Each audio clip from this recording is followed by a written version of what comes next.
दान देने के लिए धन नहीं है, कोई बात नहीं। हवन यज्ञ करने के लिए धन नहीं है, कोई बात नहीं। भंडारा करने के लिए धन नहीं है, कोई बात नहीं।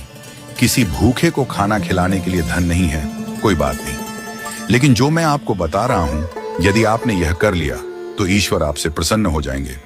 एक बार की बात है, एक गरीब महिला बस में चढ़ी। उसके कपड़े पुराने और फटे हुए थे, बाल बिखरे हुए थे और शरीर से वह कमजोर लग रही थी। जैसे ही उसे बस में सीट मिली, वह चुपचाप जाकर बैठ गई। कुछ ही देर में अगले स्टॉप पर एक वृद्ध महिला बस में चढ़ी। उस गरीब महिला ने बिना देर की अपनी सीट उस वृद्ध महिला को दे दी और खुद खड़ी हो गई। जब वृद्ध महिला अपने स्टॉप पर उतरी तो वह वापस अपनी सीट पर बैठ गई। थोड़ी देर बाद एक छोटी बच्ची बस में चढ़ी। बच्ची को खड़ा देख उस महिला ने फिर से अपनी सीट दे दी और खुद खड़ी हो गई। बच्ची का स्टॉप आने पर वह वापस अपनी सीट पर बैठ गई। इसके बाद एक गर्भवती महिला आई।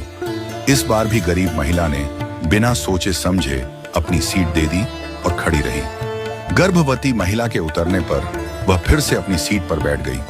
थोड़ी देर बाद एक सामान्य महिला बस में चढ़ी। वह न वृद्ध थी, न बच्ची, न गर्भवती, पूरी तरह स्वस्थ लग रही थी। फिर भी गरीब महिला ने अपनी सीट छोड़ दी और उस महिला को बैठा दिया। यह सब देखकर बस में बैठी एक अन्य महिला, जो एक अध्यापिका थी, बहुत आश्चर्यचकित हुई।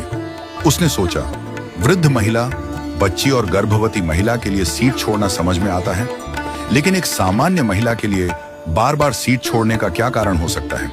जब बस अपने आखिरी स्टॉप पर पहुंची तो अध्यापिका ने गरीब महिला से पूछा, बहन, मैंने देखा कि आप बार बार अपनी सीट दूसरों को दे देती हैं। आपका भी उतना ही हक है सीट पर बैठने का, फिर आप क्यों खड़ी हो जाती हैं?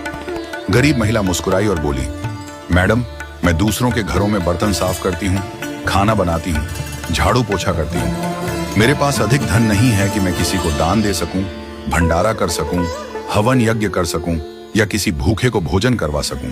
लेकिन मेरे पास मेरे कर्म हैं और मैं अपने कर्मों से दान करने की कोशिश करती हूँ। उसने आगे कहा, मेरे अच्छे कर्म ही मेरे ईश्वर के खाते में बैंक बैलेंस बढ़ा रहे हैं। इन्हीं कर्मों के कारण मेरा परिवार सुखी है।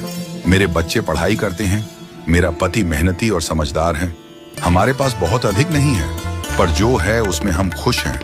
जब मैं अपने आसपास देखती हूँ तो पाती हूँ कि लोग कितने दुखी हैं, लेकिन मेरे अच्छे कर्मों की वजह से दुख मेरे जीवन में नहीं आता। उस महिला की बातों से अध्यापिका की आंखों में आंसू आ गए। उसने कहा, मैं स्कूल में बच्चों को शिक्षा देती हूँ, पर आज असली शिक्षा तो तुमने मुझे दी है।